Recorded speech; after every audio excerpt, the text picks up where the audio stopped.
In physiology practicals, there are four sections of examination. First is sporting, second is hematology practical, third is clinical practical, and fourth is theory viva. In that, in sporting, there are 10 sports are available. These sports contains either graphs, instruments, and calculations. Each sport is given 1 minute, so in total 10 minutes are given, and one extra minute for completing the previous sports is given. And in that sports, you have to write to the point answers. So it is objective answers, and you will get objective marks. In that, in the graphs, what is asked? You have to identify the graph. So half mark is for the identification of the graph, and half mark may be a comment may be asked. It may be something low may be asked, or the parts of the graphs may be asked. So it depends upon which type of graph is asked, but a half question is fixed, identification of the graph. So this is about the graphs, and in today we'll discuss about the graphs in physiology. So without wasting times, let's get started.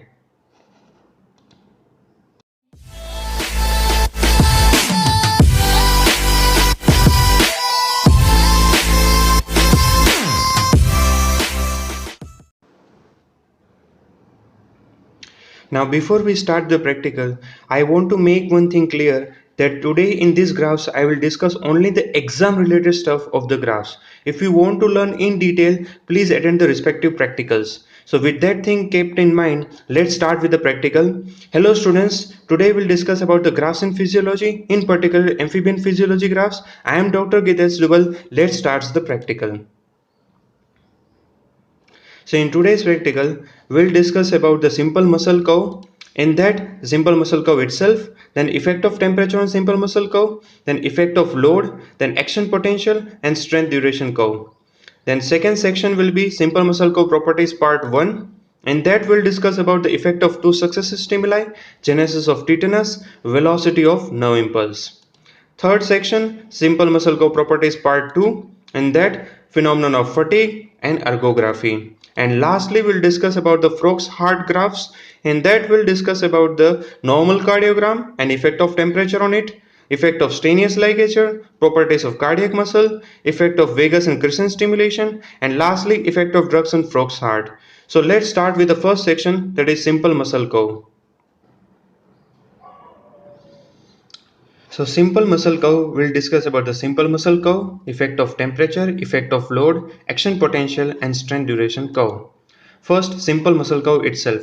So what is simple muscle curve? It is a mechanical recording of the muscular contraction, the skeletal muscular contraction, when we stimulate the skeletal muscle of the frog with electrical impulse. So this kind of graph is obtained when we electrically stimulate the skeletal muscle, and this mechanical recording is obtained. This is known as simple muscle curve. Now this simple muscle curve has four sections or four phases. The first phase is known as latent period.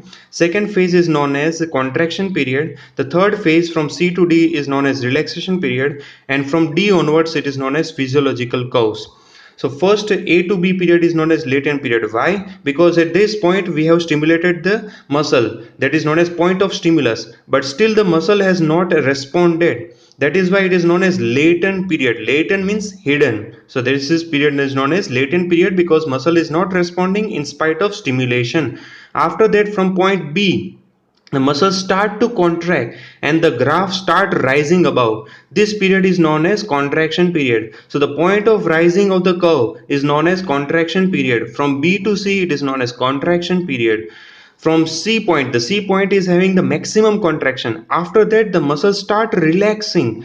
So from C to D, this period, the graph comes downwards. This is known as relaxation period. And from D point onwards, there are some smaller curves that are obtained. These are known as physiological curves. It is because of the property of inertia of the lever. So lever is in motion, so it will remain in motion because of Newton's first law of motion. So these are the phases of the simple muscle curve. So the graph is simple muscle curve. There are four phases: latent period, contraction period, relaxation period and physiological curves.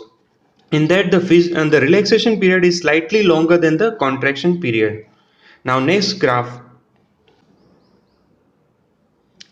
is effect of temperature on simple muscle curve.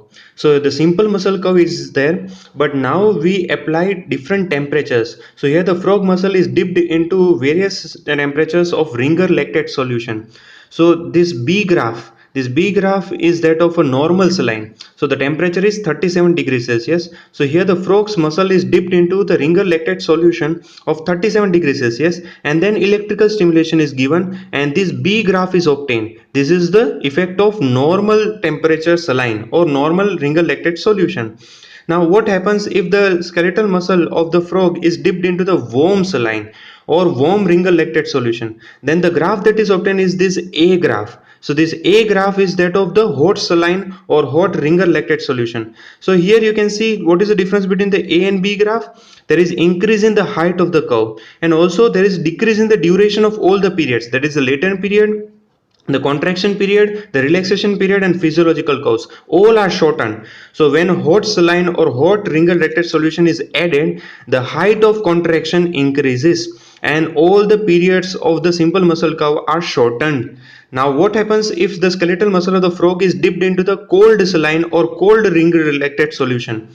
Then you can see this graph is obtained. This is the C graph. C graph is for the cold saline. So what happens? The height of contraction decreases and all the periods are lengthened. So when cold saline or cold ringer lactate solution is added, the height of contraction decreases and all the periods are lengthened. So this is the effect of temperature on simple muscle curve. So the question that is asked is identify the graph. So identification is from the three levels of the graphs, and the graph name is effect of temperature on simple muscle curve. Now you have to write complete name because there is another effect of temperature graph. So this is the different one. So you have to write effect of temperature on simple muscle curve.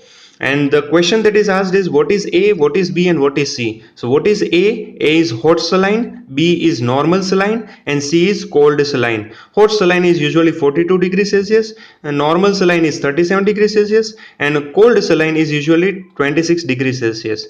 So this is the graph of effect of temperature. A is hot saline, B is normal saline, and C is cold saline. Now let's move to the next graph.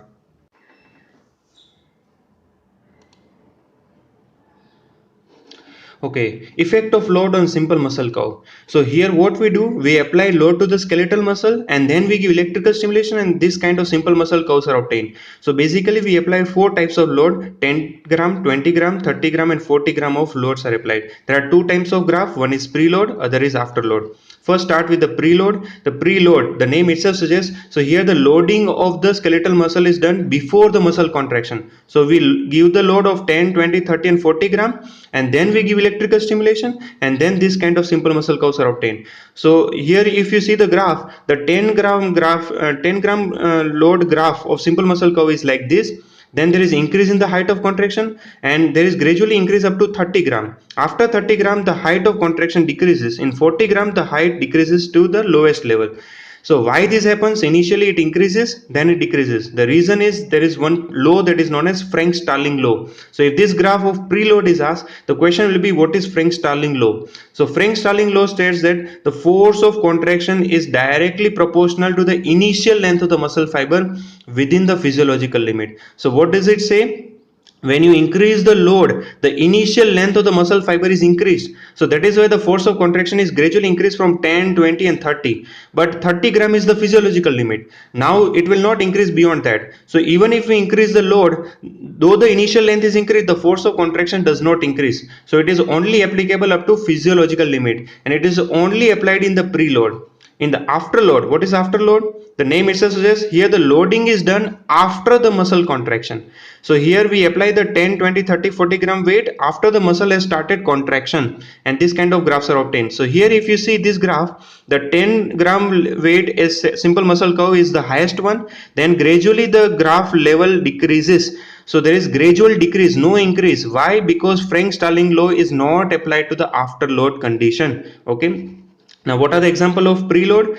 For preload of the body is lifting the weight below waist and for afterload of the body is lifting the weight above waist.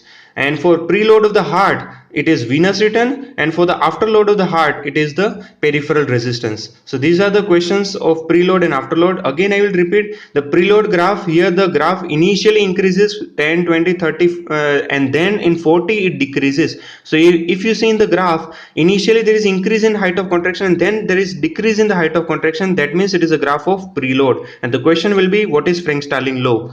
And if there is gradual decrease in the height of the graph from 10 to 40 gram, that means it is a graph of afterload. Both these graphs separately will be asked, not together. Okay, now let's move to the next graph.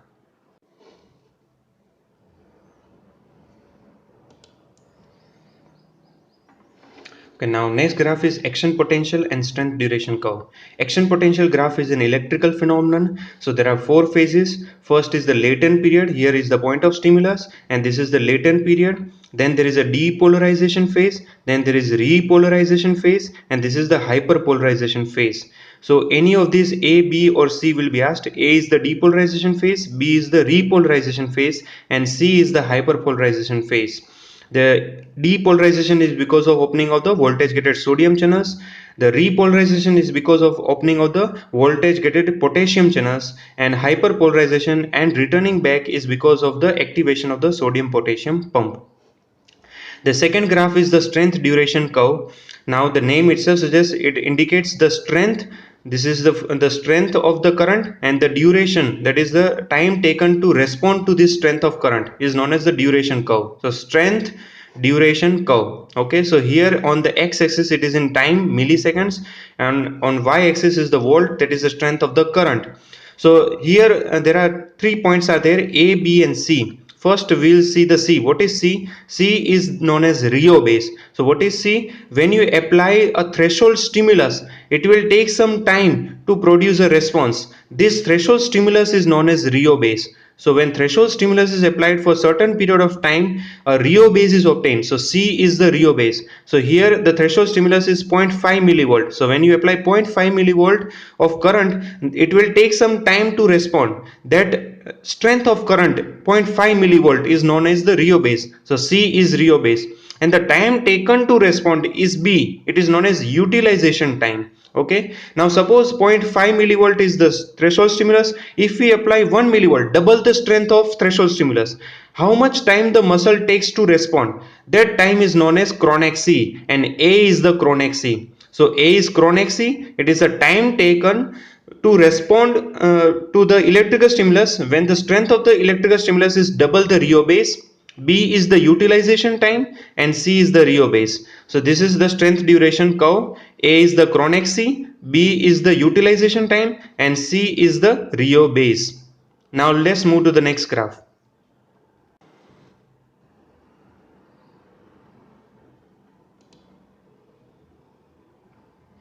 So now the second section is simple muscle nerve properties part 1. In that we'll discuss about the effect of two successive stimuli, genesis of tetanus and velocity of nerve impulse. First, let's discuss about effect of two successive stimuli. Now when this graph is asked, you can see there are multiple graphs are there. In total there are 5 graphs are there, A, B, C, D and E. Okay, one by one we'll discuss. First of all, what is effect of two successive stimuli? So here we give two stimuli to the skeletal muscle simultaneously within short period of time. That is why it is known as effect of two successive stimuli. So immediately these stimuli are given. Now when it is given, it depends on the type of the graph. So first in A, if you see, the first one is a simple muscle curve. Okay, the first one is just one stimulation is given and it is a simple muscle curve is obtained. Now in the second graph, if you see, when the stimulus is applied, there is a latent period. Now this latent period can be divided into two parts, first half of latent period and second half of latent period. When the stimulus is applied to the first half of latent period, now the graph that is obtained is having the same height as the normal simple muscle curve that is obtained by single stimulus. So the height is not changing. What does it indicate? It indicates that when the second stimulus is applied, the muscle is not responding to the second stimulus. Why? Because the first half of latent period is absolutely refractory to the second stimulus. So when the second stimulus is applied in the first half of latent period, no increase in the height of the curve is obtained. So this is the A graph. It is when the second stimulus is applied in the first half of latent period. Now in the B graph, if you see, the second stimulus is applied in the second half of the latent period. This is the normal simple muscle curve. Now this is the second curve. The first stimulus is applied. The second stimulus is applied in the second half of the latent period of the first stimuli. So the height of the curve is increased compared to the normal one. This has increased height. Why? Because the first and second stimuli have merged together. They have summated. That is why it is known as summation of stimuli. So when the second stimulus is applied in the second half of latent period, the height of the curve increases. It is because of the summation of stimuli. So B is when the second stimulus is applied in the second half of latent period, and the increase in the height is because of summation of stimuli. Now in the C, if you see, this is the normal simple muscle curve again. Now here the second stimulus is applied in the contraction period. This is the contraction period of the first stimulus, and the second stimulus is applied in the contraction period. And here also the height is increased compared to the normal single stimulation. The increase in the height is because of the summation of the contraction of the two stimuli. So when the second stimulus is applied during the contraction period, the height of the curve increases, and the process is known as summation of contractions. Okay, so C is when the second stimulus is applied in the contraction period. Now in the D, the second stimulus is applied during the relaxation period of the first stimulus, and again the height is increased. It is because of the beneficial effect. So the D is when the second stimulus is applied in the relaxation period of the first stimulus, and the increase in height is because of the beneficial effect. Now in the E graph, the second stimulus is applied in the physiological curve, that is after relaxation phase. So once the muscle is completely relaxed and then second stimulus is applied and still the height of the curve is increased, it is again because of the beneficial effect. So E is when the second stimulus is applied after relaxation and the increase in the height is because of the beneficial effect. So again I will just summarize. A is when the second stimulus is applied in the first half of latent period. There is no change in graph because it is absolutely refractory. In the B, when the second stimulus is applied in the second half of latent period, there is increase in the height of the curve. It is because summation of stimuli. In the C, the second stimulus is applied during the contraction period. Increase in height is because of the summation of contraction. And D, when the second stimulus is applied during the relaxation period, the increase in height is because of beneficial effect. And E, when the second stimulus is applied after relaxation and increase in height is because of the beneficial effect. Now let's move to the next graph.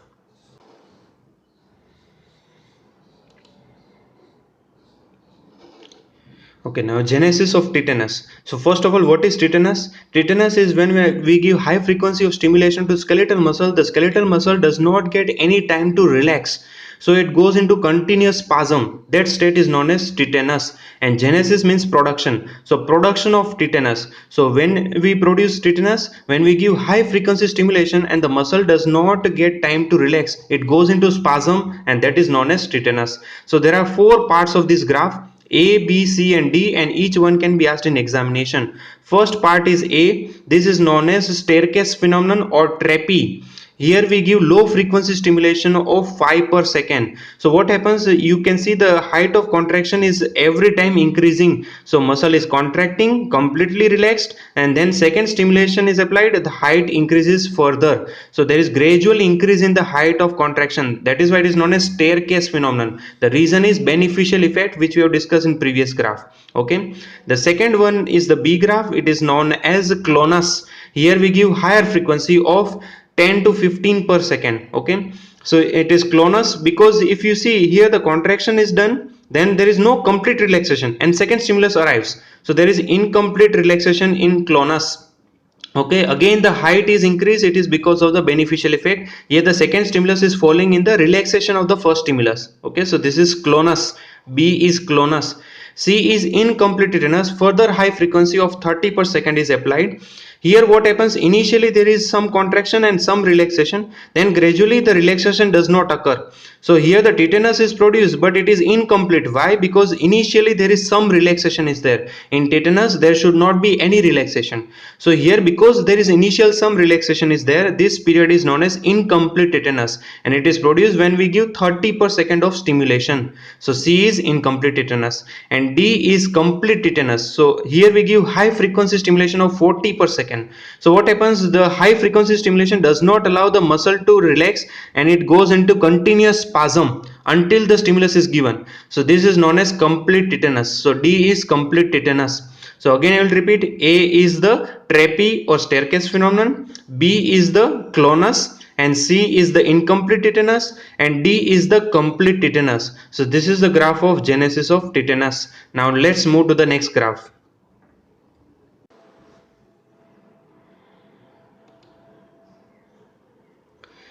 So velocity of nerve impulse. First of all, let us understand what is velocity. If you remember physics, the formula of velocity or speed is distance upon time. So to know the nerve impulse velocity, we have to find out the distance. What is the distance of the nerve, or what is distance here? It is the length of the nerve. So the length of the nerve is the distance. Now we have to find out the time. The time can be obtained from this graph. Okay. So what we do? First we stimulate the nerve at the vertebral portion. So we stimulate the nerve from where it arises, from the vertebra. At the vertebral portion we stimulate, and this kind of graph, the B curve, is obtained. Okay. Now when we stimulate the nerve at the muscle portion, just at the muscle end, we stimulate the sciatic nerve, then this A kind of graph is obtained. So A kind of graph is the muscle curve, and B kind of graph is the vertebral nerve stimulation.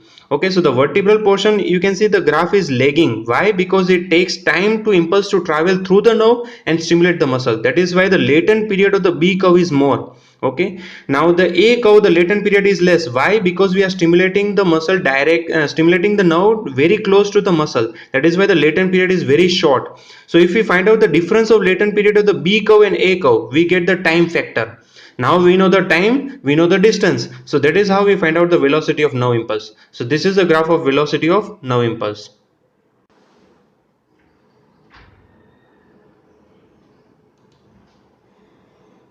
So now we move into the third section, that is simple muscle curve properties part 2, and that will discuss about the phenomenon of fatigue and ergography. First, phenomenon of fatigue. Now what is fatigue? You might have understand that when you do too much of exercise, your muscle gets tired and you are not able to do the work. That is the phenomenon of fatigue. So here also what we do, we continuously stimulate the muscle and gradually the muscle undergoes the process of fatigue. That is the phenomenon of fatigue. So here you can see various graphs are plotted. There are numerous graphs in multiples of 50s and 60s. So here when we give continuous, initially when we give stimulation, there is increase in the height of curve. So this is the first curve, this is the second curve, and this is the third curve. You can see there is increase in the height of the curve. Why? It is because of the beneficial effect. So A is the beneficial effect. So initially the increase in the height of curve is because of the beneficial effect. Then gradually the height of curve start decreasing and the phenomenon of fatigue start applied. Okay, now what happens when the muscle is fatigued, the height is decreasing. The scientists started to stimulate the muscle directly, not through the nerve. Initially they were stimulating the nerve and the nerve was stimulating the muscle, but now they give the direct stimulation to the muscle. So what happened? The height again increased. The B graph is the direct stimulation of the muscle. So when the direct stimulation is given, there is increase in the height of the curve. So why this happens? It is because the site of fatigue is not the muscle. The site of fatigue is the neuromuscular junction. So initially the neuromuscular junction, there is a depletion of acetylcholine and that results into fatigue. So when we give direct stimulation, the height of the curve increases. So B portion is the direct stimulation of the muscle. After that what happens? The muscle is also not able to get completely relaxed and it remains in the state of contraction. That process is known as contraction remainder. So the C portion, you can see it is not going to the baseline. It is because of lack of relaxation of muscle. So C portion is the contraction remainder. And why this happens? It is because of the depletion of ATP. And as you know, the ATP is required even for the relaxation of the muscle. So here because of lack of ATP, the muscle is not able to relax and it remains in state of contraction. So C portion is the state of contraction remainder. So A is the beneficial effect, B is the direct stimulation of muscle, and C is the contraction remainder. And this is the graph of phenomenon of fatigue. Now let's move to the next graph.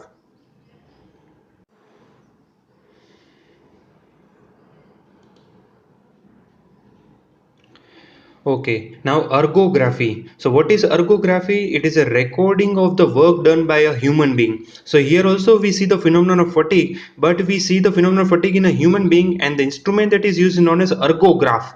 So in ergograph we ask the person to lift the weight with the fingers, and then this kind of graphs are obtained. So here the person is lifting the weight every time. So there is gradually there is increase in the height of the curve. Initially this is the rising phase, it is because of the beneficial effect. Then it plateaus, maximum contractions are produced, it cannot increase the height beyond this. So this is the plateau phase. then the person start feeling the fatigue of the fingers because of continuous lifting. So the graph start declining. So this is the falling phase. Falling phase is an indication of the onset of fatigue. So this is the ergo graph.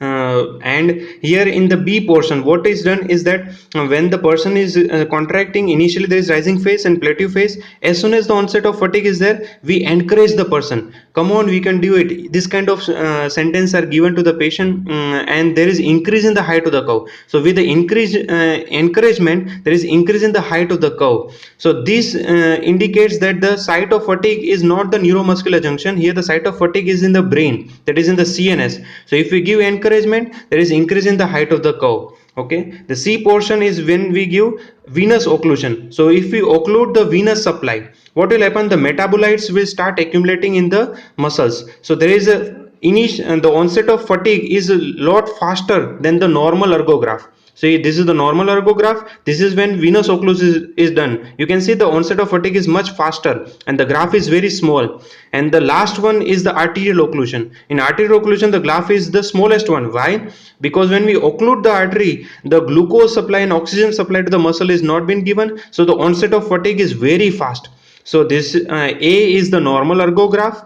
B is when the ergograph is given with encouragement, and C is when the venous occlusion is done, and D is when the arterial occlusion is done. So now let's move to the next graph.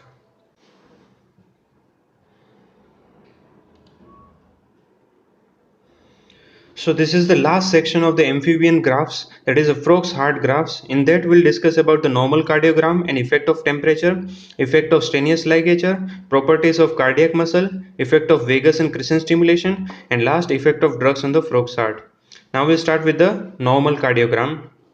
So normal cardiogram, this is the normal cardiogram of the frog's heart. If you see, there are two spikes in each contraction. This is one heartbeat. Okay, in this one heartbeat there is one small contraction and there is one big contraction. This small contraction is because of the contraction of the atria, and this big contraction is because of contraction of the ventricles. So atrial contraction, ventricular systole, atrial systole, ventricular systole. So this is the normal cardiogram of the frog's heart. Okay, now what happens if we have a different temperature on the frog's heart? So here we put the frog's heart into warm ringer lactate and cold ringer lactate. It is something similar to the skeletal muscle, but it is on the frog's heart. So here what we have done, first we have recorded the normal cardiogram, and then we have immersed the frog's heart, beating heart, into the warm ringer lactate solution at 40 degrees Celsius. What is this phenomenon that you can see here? You can see there is increase in the height of the curve compared to the normal cardiogram. The height of the curve has increased and the width of the curve has decreased. The height of the curve is representing the force of contraction and the width of the curve is representing the heart rate. So there is increase in the force of contraction and there is increase in the heart rate. So when we immerse the frog's heart into the warm saline of 40 degrees Celsius, there is increase in the force of contraction and increase in the heart rate. Now this is the C1 is when first normal cardiogram is recorded, and then we immerse the frog's heart into the cold saline of 10 degrees Celsius. When we immerse the frog's heart into 10 degrees Celsius, what is the effect? You can see the height is decreased and the width is increased. The height represents the force of contraction, the width represents the heart rate. So here the force of contraction decreases and the heart rate decreases. So when we immerse the frog's heart into the cold saline, there is decrease in the height of contraction or force of contraction and decrease in the heart rate. So this is the effect of effect of temperature on the normal cardiogram. Now let's move to the next graph.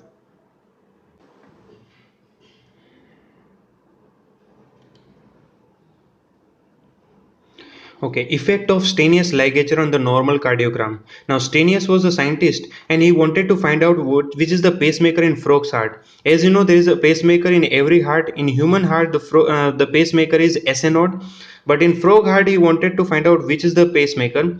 For that he experimented. First he recorded the normal cardiogram of the frog's heart. Okay, then he applied one ligature. He applied the first ligature at level between the sinus venosus and the atria. Okay, there is one portion in the Frog heart known as sinus venosus. So he applied a ligature between the sinus venosus and atria. Then the graph that was obtained was something like this. There were initial small contractions, and then there was atrioventricular contractions, small contractions, and then atrioventricular contractions. You can see the atrioventricular contractions have become far less, while the smaller contractions are more. These smaller contractions are known as sinus rhythm because these are the contraction of sinus venosus. Okay, so sinus venosus are showing these fluctuations. So this is sinus rhythm, then atrioventricular rhythm, then sinus rhythm, and atrioventricular rhythm. So on first ligature there is sinus rhythm and atrioventricular rhythm is obtained. Then he applies the second ligature. Now he applies second ligature between the atria and ventricle. When he applied the second ligature between atria and ventricle, this kind of graph was obtained. You can see there are sinus rhythm is there, then the atria contracts, sinus rhythm, atria contracts, sinus rhythm, and then ventricle contracts. So here the sinus are contracting by themselves, atria are contracting by themselves, and ventricles are also contracting by themselves. The rate of ventricular contraction is much slower than the atrial contraction. So this is known as idioventricular rhythm. So when the second ligature is applied, the sinus beats by itself, the atria beats at the much slower rate than the sinus rhythm, and ventricle beats at much slower than the atrial rhythm also. So this is the effect of strenuous ligature on the normal cardiogram. Again, the graph that is obtained is the effect of strenuous ligature on the normal cardiogram. The question that will be asked is the what is this? This is the first ligature. This is when first ligature is applied. A is the atrioventricular rhythm, and this is the level where second ligature is applied, and B is the idioventricular rhythm. So A is atrioventricular rhythm and B is the idioventricular rhythm. Now let's move to the next graph.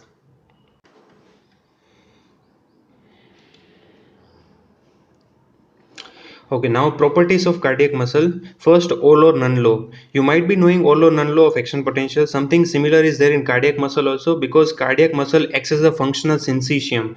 So what happens when we give sub-threshold stimuli? It will not respond at all. Ventricles will not respond at all. So it is a none phase. But when we give threshold stimuli, the ventricle will contract with the maximum force. Okay, when we give submaximal stimuli, still it will give maximum ventricular contraction, and supramaximal stimulus is given, still it will give the same force of contraction. So either it will not respond at all, or the ventricle will respond with full contraction. So that is why it is known as all or none phenomenon. So either it will not respond when it is below threshold, or it will respond with a full contraction when it is threshold or above. So that is why it is known as all or none law. All or none law only applies to the full ventricle or full atria, not to both of them. And because the full ventricle, because it acts as a functional syncytium. Now second property is extrasystole with compensatory pause. So what we have done here, initially we have recorded the normal cardiogram. Here is also normal cardiogram, but at the time of relaxation we give some outside stimulus. That is why it is known as extrasystole. It is extra stimulation. So that is why here we give extra stimulus from outside during the relaxation period.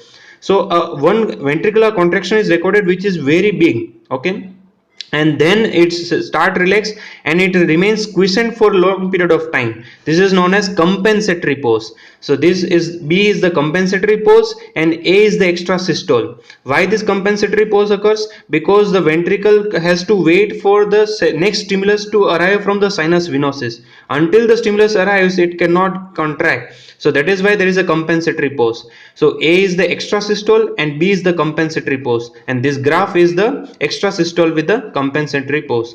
Now let's move to the next graph.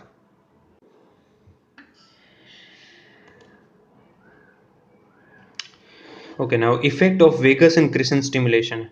First of all, you already know what is vagus. Vagus are the parasympathetic fibers. But what is crescent? Crescent is a wide crescentric line between the sinus venosus and atria and the frog's heart, and it contains the post-ganglionic parasympathetic fibers. Vagus contains the preganglionic fibers, while crescent contains the post-ganglionic parasympathetic fibers. Remember this point. Okay, now this is the first portion. This is the graph of effect of vagus and crescent stimulation. This is the first portion of the normal cardiogram. This is just the recording of the beating of the frog's heart. Now in this portion if you see, there is a strong vagal stimulation is given. When we give strong vagal stimulation to the frog's heart, what will happen? Because vagus is inhibitory to the heart stop beating, so there is a straight line. So when the straight line is there, then overcoming that straight line, the sinus venosus start beating again, and the atria and ventricle also start beating with the staircase phenomenon. This staircase phenomenon is because of the beneficial effect. It is not because of increase in strength of stimulus. It is because of the beneficial effect. So when vagus stimulation is given, initially the heart stops, then it recovers and start beating again. Now here also, here the crescent stimulation is given. When we give crescent stimulation, because crescent is postganglionic parasympathetic fibers, so again the heart will stop. Again the heart will stop, and then it will recover and it start beating again with the staircase phenomenon. So the A is the crescent stimulation. Now the B is when we give continuous vagal stimulation. So here when we give strong vagal stimulation, we does not remove the stimulus. We continuously give the stimulus and want to see whether the heart still beats. Now here the initially the heart does not beat at all, but after some time the ventricles start beating again. Okay, so ventricle escapes from the vagal stimulation. That is why it is known as vagal escape. So C is known as vagal escape. Why this vagal escape happens? The one reason is because of depletion of acetylcholine. Second is because the ventricles start beating by themselves. They will wait for the impulse to arrive from sinus venosus and atria, but because of vagal stimulation the impulse is not arriving, so ventricle will start beating by themselves because they have the property of automaticity. So idioventricular rhythm is the second reason, and third reason is because of sympathetic overdrive. Vagus fibers contain both sympathetic and parasympathetic fiber in frog. So what happens, initially the parasympathetic fibers are dominant, but later on the sympathetic fibers becomes dominant and will cause ventricular contraction. So these are the three reasons of the vagal escape. So again, A is the crescent stimulation, B is continuous vagus stimulation, and C is the vagal escape. And the thing that is not marked here is the vagal stimulation. So this is the graph of effect of vagus and crescent stimulation on the frog's heart. Now let's move to the next graph.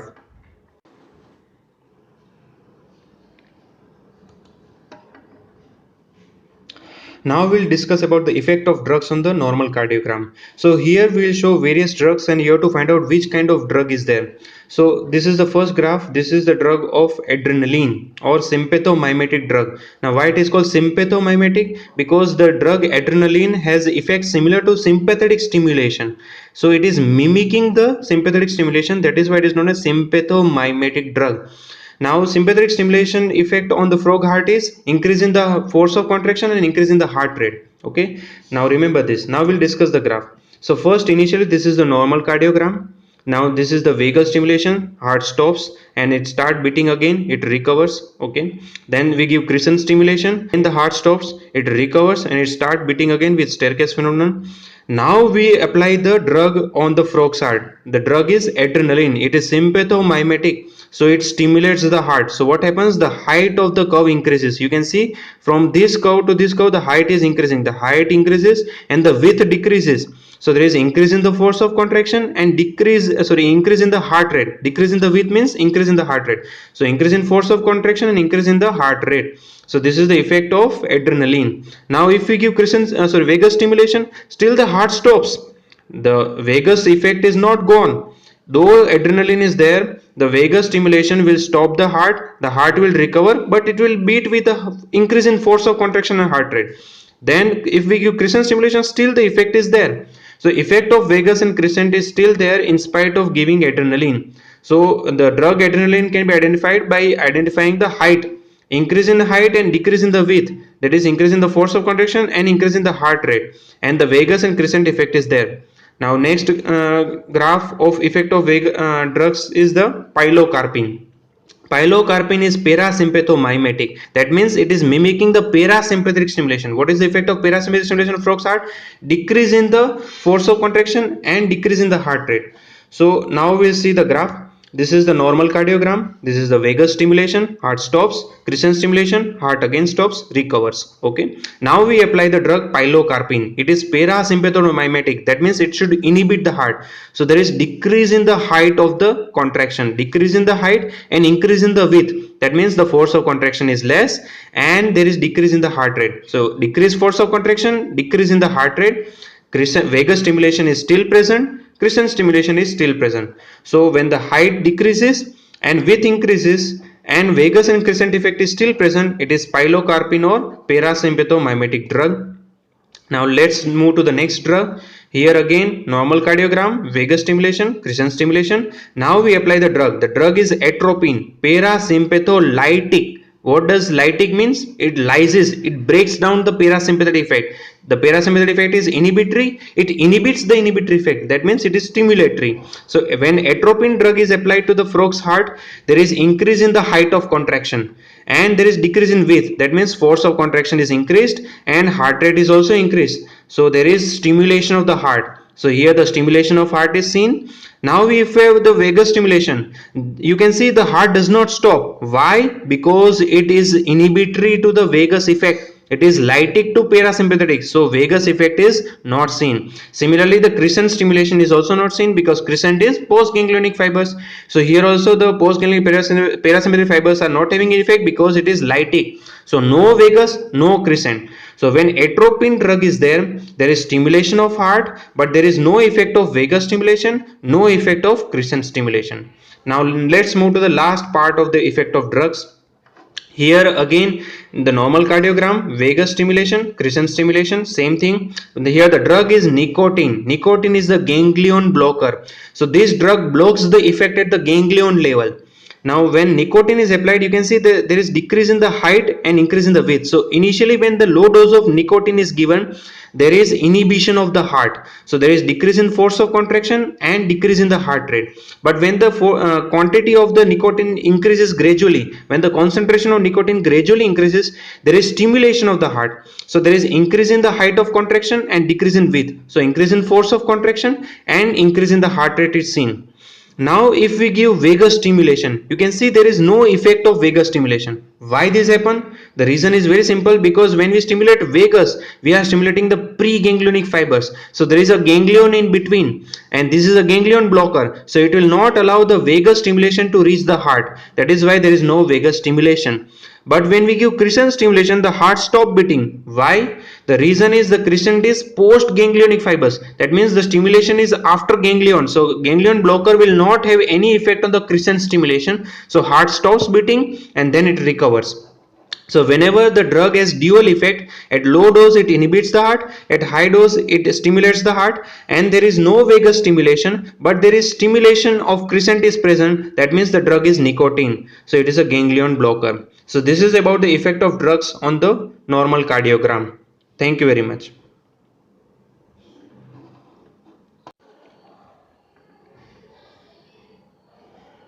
Hello students, today I will share with you one important studying technique that is known as UVM technique. In this technique you have to read the material 3 times. In first reading you have to understand the material.